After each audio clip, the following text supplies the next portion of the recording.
Hello, I'm a woman living with my husband and raising a daughter. I want to tell a story about my family that I couldn't tell people around me, so I'm sending in this story. I think I should start with me first because it all started from me. I was born into an ordinary family as the second of 3 daughters. My older sister, who was pretty since she was a child, had a talent for dancing.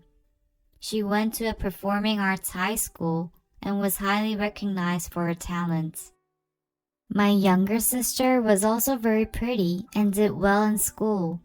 From elementary school, she received all A's, and in middle school, she was within the top 10 academically in the whole school. In comparison, I had nothing outstanding. My grades in school weren't poor, but not enough to be recognized, and I had no special artistic talents like my older sister. Therefore, ever since I was a child, I've had low self-esteem and an inferiority complex. It wasn't that my parents treated us differently.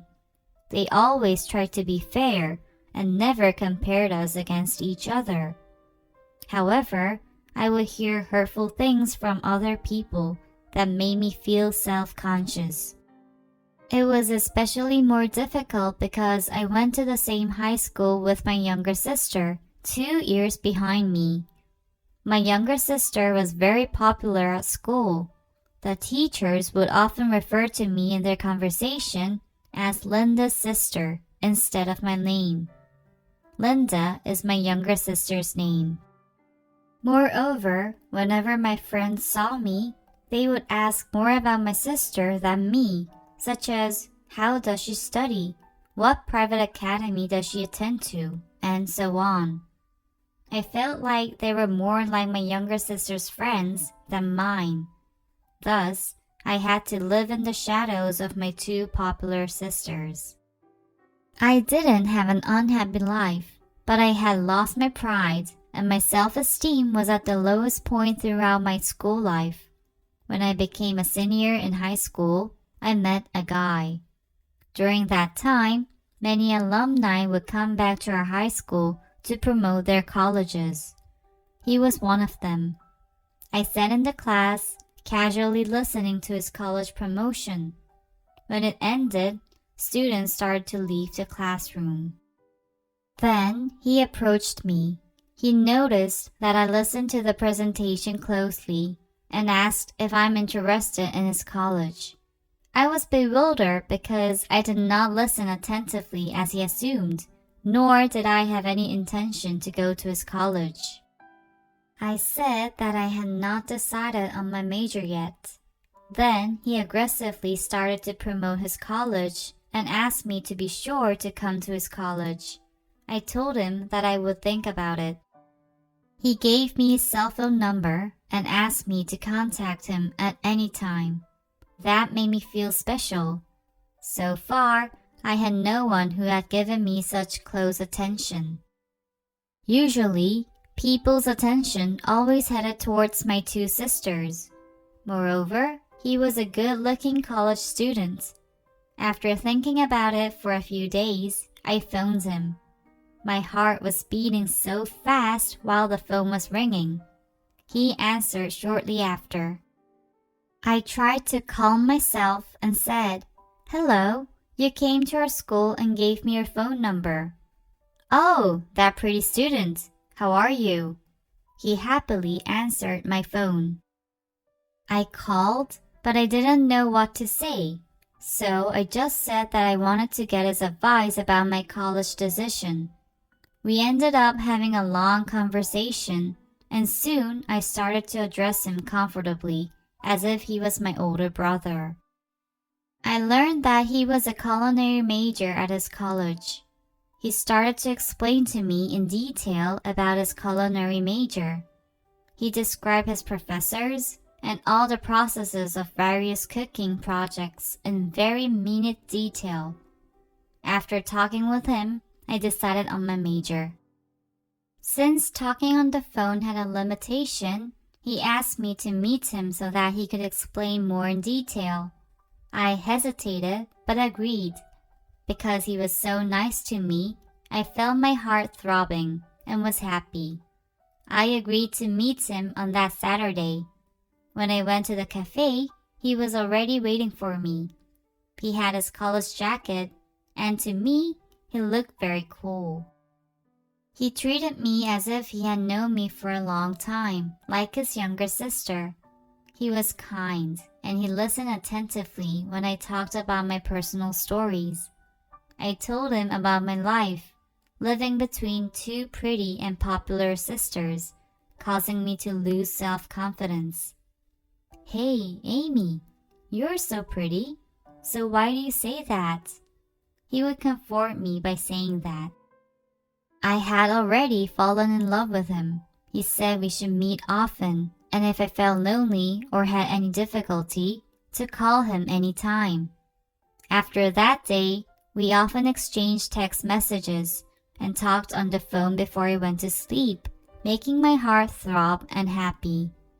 I took my SAT and only had a graduation ceremony remaining next year.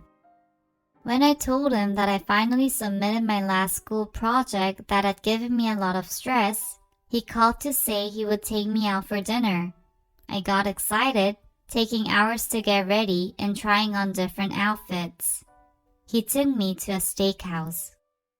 As usual, we talked about this and that while eating, but suddenly he ordered an alcoholic beverage. He was an adult, and in terms of age, I was able to drink, so it was okay for me to be drinking now. As New Year came, my friends had already started to drink at least once. He told me to try it. I still hesitated, but he told me I would be drinking in college, so it was okay to start it now. If I declined, I feared that he would be hurt, so I drank a glass of alcohol. However, 1 became 2, then 3. After that, I had no memory. The only thing I vaguely remembered was that he took me to a motel and kissed me on the lips. When I opened my eyes, it was 3 in the morning and he was sleeping next to me. Although I had no detailed memory, I knew that he had sex with me because we were both naked. Instantly, I became scared, got dressed, and left the motel. When I returned home, fortunately, everyone was sleeping. I pretended that nothing had happened and went back to sleep. The next day, he called me. "You must have been very surprised. I'm sorry, but it wasn't because I thought of you lightly. I'm sincere. I want to continue to see you and attend college together." I felt relieved at his words. I somehow felt confident. We started our secret dating like that. I had already applied to his college too. I was confident that I would be accepted to the college because my grades were pretty good. Just before the graduation ceremony, I received an acceptance letter from his college to begin my college life with him soon. I was so happy to think about dating him in college, just like those characters in the movies. However, such a hopeful dream was torn into pieces. After I got the college acceptance letter, I started to feel some changes in my body. I realized that I did not have my periods for a while. My heart sank. Then, in my head, I recalled the scene with my boyfriend in the motel. I kept doubting the reality that one could not get pregnant that easily. But my anxiety did not disappear, so I secretly purchased a pregnancy test kit from a pharmacy. The result was positive. I was pregnant. I was so scared that I stayed in my room sobbing for a long time. After worrying so much, I ended up calling my boyfriend to tell him the news. First, I called him to meet me. He came to meet me as usual and asked me what was wrong when he saw my grim face. I hesitated for a while and finally admitted to him. I showed him the tester that had 2 red lines. Then, his face abruptly changed to a look that I had never seen before. He spoke with a hostile tone. "So, now, what are you going to do? What are you planning to do?" I was so shocked at his uncaring attitude that I couldn't say anything. Then he said, "Get an abortion." At that moment, I felt like as if someone struck my head with a baseball bat. He glared at me with the coldest look ever, which made me cry profusely. "I'm telling you again, get an abortion, and from now on it would be better for us not to see each other anymore." He said those words and just left. I sat still in shock, then called after him when I returned to myself, but it was too late. I came home crying and kept calling him, but he did not answer my calls. I struggled for a week, panicking about it. Eventually, I confessed the whole thing to my parents, from the day I met my boyfriend to everything thereafter. There was a big upheaval in our family. I had to hear the meanest words from my parents and sisters. My parents were devout Christians and said abortion was out of the question. Realistically, raising a baby was impossible at my age. My parents called my boyfriend. After many attempts, they finally reached him, but it was his parents who answered the phone. He had transferred it to his parents. We learned that he was a problem child in the family, and they had given up on him. "We are sending him abroad in 1 month. Please just have an abortion. We will pay for the medical bills." I'm going to hang up. My parents were shocked at their uncaring attitude. Still, my parents repeated that abortion was out of the discussion. I could only cry. I blamed myself for such foolish behavior. I received my college admission instructions, but I couldn't attend because my stomach was getting bigger. Every day became an ordeal as I had to cope with morning sickness. My dad said just to have the baby, but every time he saw me, he let out a long sigh, and my mother cried. My parents would vacillate between scolding me and comforting me while caring for my pregnancy. Finally, the day of delivery came. It was a daughter, but I couldn't look at her face well because I kept crying. I felt so sorry for her. She should have been born receiving blessings, not hatred, without a father. My mother told me to give up my baby for adoption. They said they had no means or energy to raise a baby any longer. They convinced me that it was unrealistic for me to raise the baby on my own, and it would be better for the baby to be adopted. I cried for days and fretted about it. She still was my baby, and when I thought of sending her away, it was driving me crazy. However, my parents' advice that I must think about my baby's future kept ringing in my ears. If I tried to raise her, what could I do for her? In the end, I agreed to her adoption.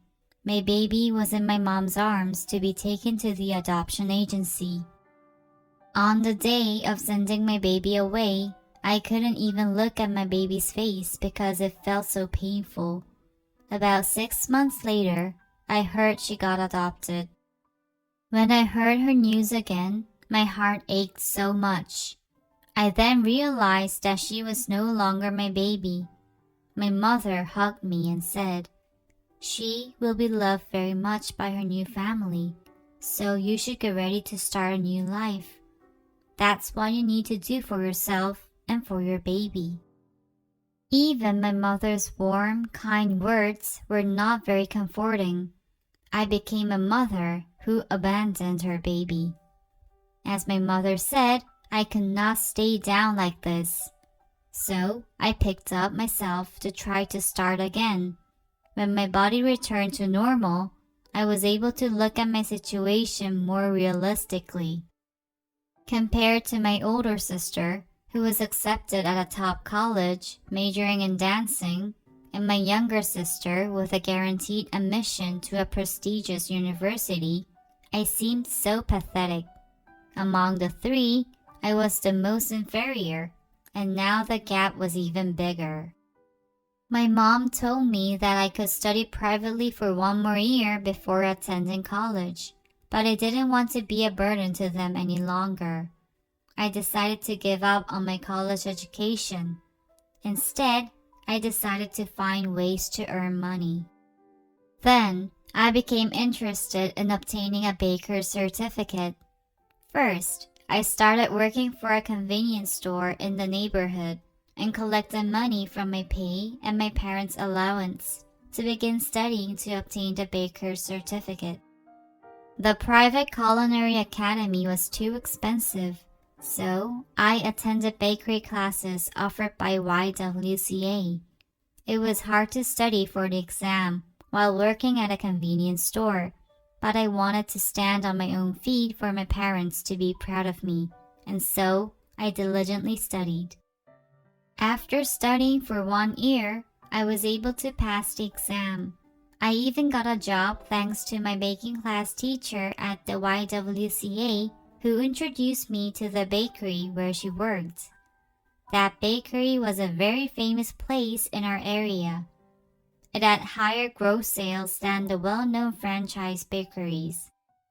And it was large in size. Although I had no skills as the youngest one in the crew, I was able to earn higher wages compared to those of my age. When I gave my first pay to my parents, they started to weep, acknowledging my hard efforts.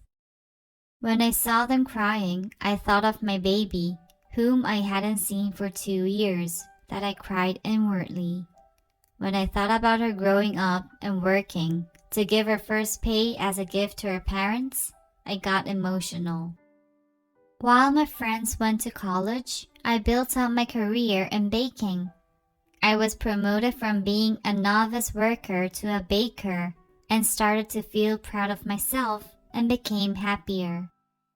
I spent all my 20s working only. My older sister got married after she graduated from college and went abroad, while my younger sister enrolled in a graduate school after her college and moved out to live by herself. I lived with my parents still. Then I met a new love in my life. I had just turned 30 when a new head baker came to our bakery. Our former baker became ill and we had to hire a new one in a hurry. He was very humble and kind-looking. He was considerate of the staff below him. Everyone was happy that we had a nice boss. I was also glad. Then he started to show his interest in me. It was obvious to others that he went out of his way to care for me. He would prepare snacks for me and would talk to me first or rush to my side when I lifted heavy things. My colleagues started to talk. "The head baker seems to like you, Amy. You must be happy. Go ahead." They spoke sincerely, but in truth, whenever I heard that from my co-workers, I felt anxious. I still had negative feelings about men due to my trauma 12 years ago. I wanted to get rid of my anxiety. So, one day, I said to the head baker, "I have something to discuss with you. Do you have time after work today?" He gladly said yes, and we went to a park nearby the bakery. Then, I just asked him directly, "By any chance, do you like me? Are you being nice to me because you want to date me?"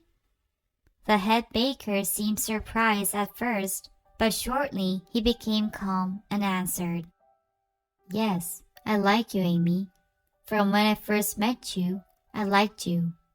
His words made me feel good, but at the same time, nervous. I was worried that I would be betrayed the same way as before. I had no assurance about him since I didn't know him well. I stood there without saying anything. Then he said, "I don't want to burden you. I just like you by myself." I felt that honesty was the best policy. I felt I owed it to someone who was being sincere to me. I told him the whole story about myself when I was just 18, including having the baby who was put up for adoption. As I recounted my story, tears flowed without realizing. The head baker listened to my whole story and seemed to be in thoughts for a while. I thought he became disappointed in me.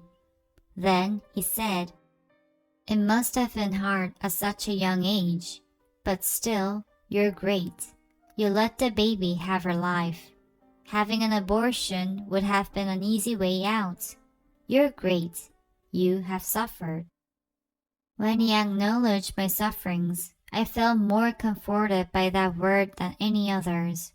My behavior deserved criticism, but instead, he said kind words to comfort me. I felt grateful to him. Then we had a long conversation. We learned a lot about each other and gained understanding, which led to our dating. In fact, it was dating at work. So, we hid from others that we were dating.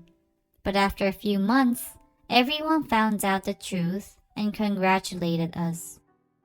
He proposed to me after almost 1 year of our relationship. He said he wanted to spend the rest of his life with me. I didn't worry this time and accepted it right away. While dating, he gave me his love and encouraged me. I was confident that he was my true soulmate. I went to greet his parents. To tell the truth, I was scared because they knew all about me. However, my boyfriend's parents were really kind people and held my hands, saying I must have been heartbroken and shed tears. I thought I was fortunate to have such warm future parents-in-law. My boyfriend also met with my parents, who were delighted that I had finally met someone right for me.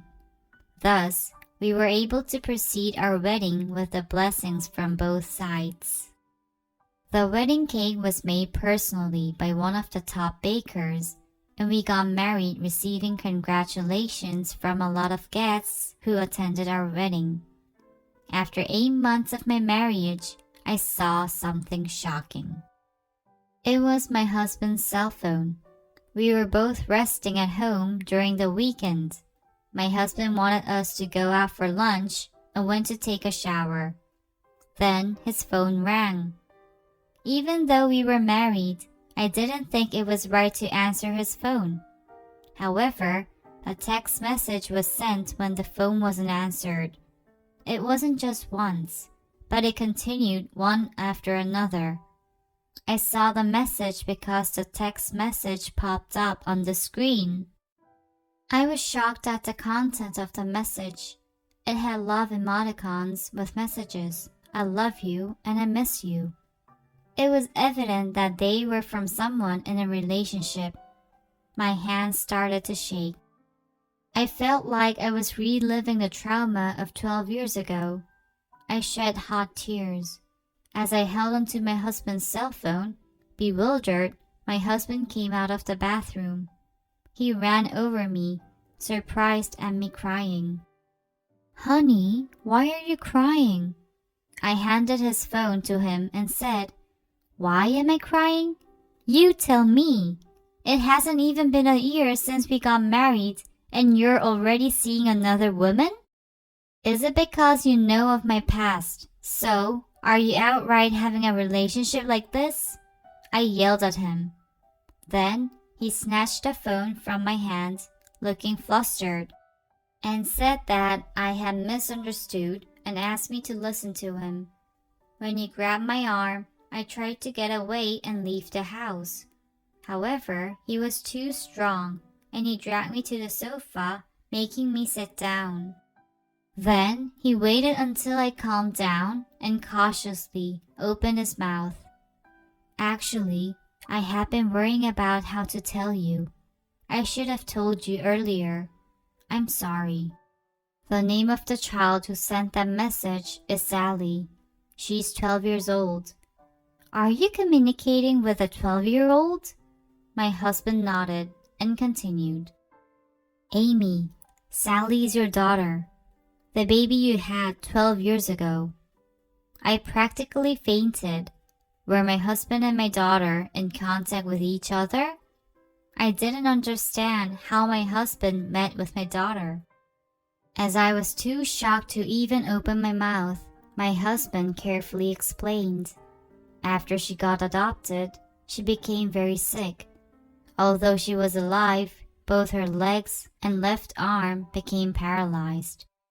The hospital did not know the cause of it, and the people who adopted her decided to cancel the adoption and returned her.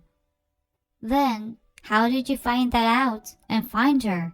I can't believe this. I couldn't believe it. He was not my family, so how could he find my baby? It didn't make any sense. Then he said, before we got married, I asked your mom to look for the baby.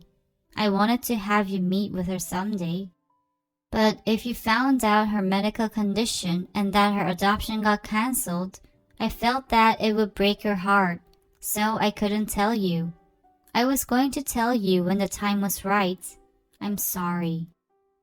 After hearing his words, I couldn't stop crying. I wish that it was a lie.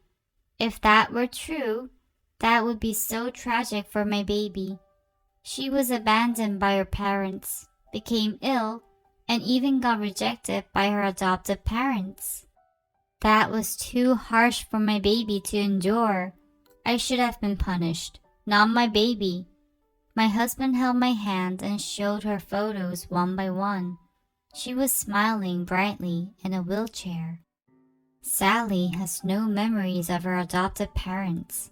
She has never said mom or dad since only the teachers at the orphanage took care of her. I went to play with her before we got married, and she really liked it. She said she wished that I was her dad. I love Sally as if she were my own daughter. Amy, let's bring Sally home and raise her together. Our poor baby Sally.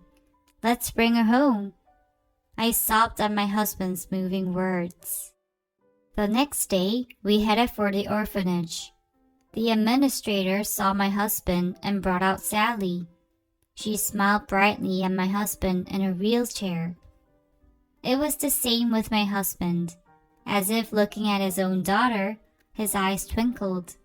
I felt so ashamed of myself that I wanted to hide in a hole. As a mother, I didn't even know my own daughter lived like this. Feeling so guilty, I couldn't go toward my daughter. My husband led my hand to Sally. Sally, from now on, let's live together. I miss you too much, so I can't stand it anymore. Will you do that for me? At my husband's words, she made a pouting expression for a minute, but immediately she smiled wildly and said, "Oh my goodness, since you say you like me so much, I guess I have no choice. Okay, let's live together." When she looked happy at the invitation to live together, I couldn't say anything due to a big lump in my throat. At that moment, my daughter looked at me and said, "Mom, I know everything. Dad told me about you. He said I was born because you did not give up on me. Thank you." When I heard that, I collapsed and fell to the floor. She thanked me. How could she thank her mother, who had abandoned her? I became so emotional and started to whimper. I ended up sobbing. Then my daughter pulled her wheelchair toward me and held my hands tightly. Her hands were warm. Her small hands were warmly embracing my heart full of painful scars. I hugged her and we cried. I gave birth to her and never once hugged her. I hugged my daughter tightly. That day, we brought our daughter Sally home. Sally was delighted about her room that we had decorated for her. My husband had been seeing Sally for nearly 1 year and found out about her likings of characters and idol stars and decorated her room accordingly. Then, that night, I slept with Sally in her room. We had a mother and daughter conversation into the late night and didn't know when we finally fell asleep. The next day, we went to see an attorney for my husband to legally adopt Sally so that she could have his last name. We then became a family legally. My parents, who heard about Sally, came over to our house right away. As soon as my mom saw Sally, she burst into tears. She was the one who took her to the orphanage, so it was overwhelming for her. She thanked my husband so many times that day. We had our incredible reunion. My daughter is already in middle school. Although she has physical disability, she's no different from any other middle schooler. Once in a while, she makes me upset too. We became a very close-knit family. Despite my painful past, I want to treasure the happiness we have now for a long time to come, together with my precious husband and daughter. Thank you for listening to my long story. I wish you happiness as well. I would appreciate your wise advice in the comment section. Also, your pressing likes and subscription would help me immensely. Have a nice day.